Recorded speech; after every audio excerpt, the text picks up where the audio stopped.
anyways, we were talking about CRT, the critical race theory training that they were doing. We went into the materials and everything else, and we asked the question whether or not this was something a business should even be getting into. And we, I think, settled on probably not. Yeah. Okay. But there has to be a reason why. So I did a little more digging today, and I think I have the answer to that, and it's based on something called ESG. Producer wife, before I mentioned the concept to you about 2 hours ago, did you even know what ESG was? No, it sounds like one of those things you'd use to like hunt down like spirits or ghosts or something. Yeah, an ESG meter. Yeah, I think they had one in Ghostbusters, actually. Yeah. Yeah, didn't Egon invent that? Something like that. I think so. This just occurred to me because this is something, again, I became aware of not that long ago. And it popped into my mind, and then I started connecting dots and stuff. So let's educate you first on what ESG is, everybody. Visually gifted, you may read along. It is up on the screen. This from our friends at Wikipedia. Environmental, social, and corporate governance, that's ESG, is an evaluation of a firm's collective conscientiousness for social and environmental factors. It is typically a score that is compiled from data collected surrounding specific metrics related to intangible assets within the enterprise. It could be considered a form of a corporate social credit score. Not to be confused with the actual enterprise. I'm talking about the ship.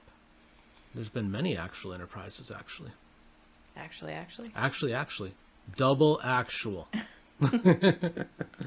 So, important takeaway just from those first couple of sentences. Corporate social credit score. Where have we heard about social credit scores? China.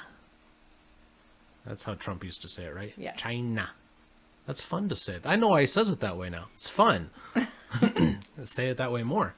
No, but, and the idea is where you can be in society, what you have access to, all of that is kind of determined by how well you play along. Yeah. Okay. Well, ESG is basically a social credit score for a company, and they're monitoring a company as far as their environmental impact goes, how they are on social issues, and how their corporate governance works. Thus the ESG. There are several different firms that compile these scores, and where it gets really interesting is that they all have slightly different standards. So that's fun. But just to scroll down a little bit here, it lists out the things that are generally monitored under these ESG sections, okay? Under environmental concerns, they monitor a climate crisis and what a business is doing about the quote-unquote climate crisis, okay? They're monitoring sustainability. So how does a business's model work towards sustaining the resources that we have? Under social concerns, that's the S in ESG, they are looking at diversity. They're looking at the business's record on human rights. They're looking at its record on consumer protection. And for some reason, their record on animal welfare. Animal testing, all of that kind of stuff. I bet. Yeah, okay, that makes sense. But I guess in the realm of Walmart, where we started with yesterday, that one really didn't fit them. But you raise a good point. So cosmetics and yeah, things like I was that, going to say if Walmart has their own like brand, like house brand of cosmetics, it would apply. Made in China. Or they have, I believe they have some house brand of like lotions and all that kind of stuff, and some of that is grossly enough tested on animals as well. That's fair. Okay.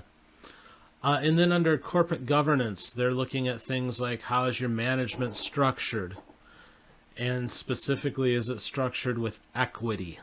Not equality, equity. Difference.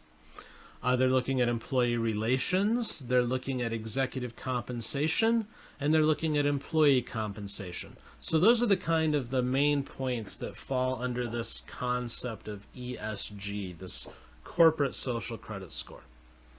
So you're saying, Dan, how exactly does this connect to Walmart and their critical race theory training? What does one have to do with the other? Well, it comes in with the S, okay? You're trying as a company to prove your validity on these three main points. So on the social end, what's the big thing everybody's talking about now?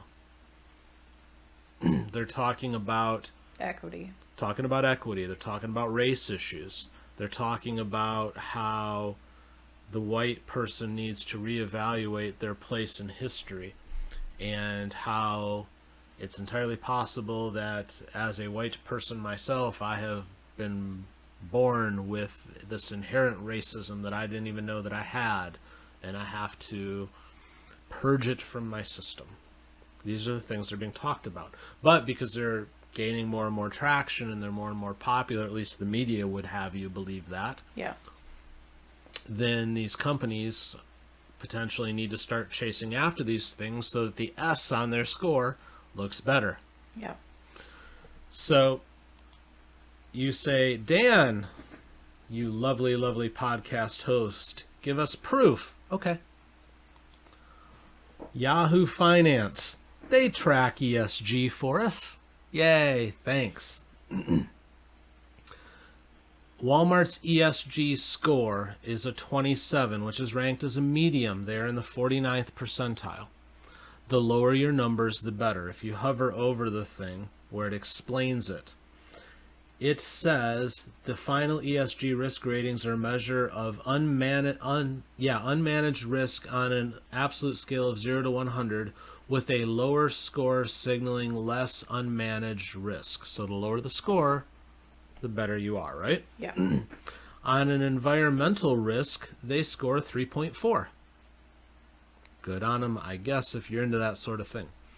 On a governance risk, they score a 6.5. Social risk, where that CRT training would come into play, 17.3. So it is an area of opportunity for them. So if you wonder, why is Walmart suddenly rolling out CRT and doing this division? I don't want to relitigate everything that we went into yesterday, but why are they doing it? It's because they gotta get a better S score. Why do they need a better S score? Well, what does everything come back to? Money. The money, exactly. So your social credit score, dear listeners, very quickly starts to have an effect on what you're able to do. Don't believe me? This from Reuters. This was April 15th, 2021. Headline, JP Morgan shoots for green finance stratosphere as ESG target tops peer plans. JP Morgan Chase aims to lend, invest, and provide other financial services for up to $2.5 trillion of banking business to be done for companies and projects tackling climate change and social inequity over the next decade. If not, go look it up on Reuters. They were talking about how this is becoming a bigger and bigger thing with not just JP Morgan Chase, but all banks.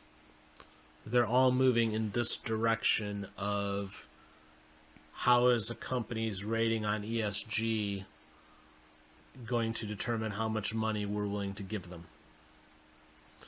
And if you don't think that it stops there, it doesn't. Go to the Federal Reserve's website, because I've been there too. And they have paper after paper after paper where they talk about the importance of equity, climate change, corporate responsibility, things like that, in how money is lended and how the flow of money should happen. So those with the money have determined now that a business has to prove its social bona fides before it's going to get any money. You have to jump through their hoops or they're not going to give you anything. Yep. So if you walked away from yesterday's show going, yeah, they probably shouldn't be doing this, so why are they doing it? There's your why.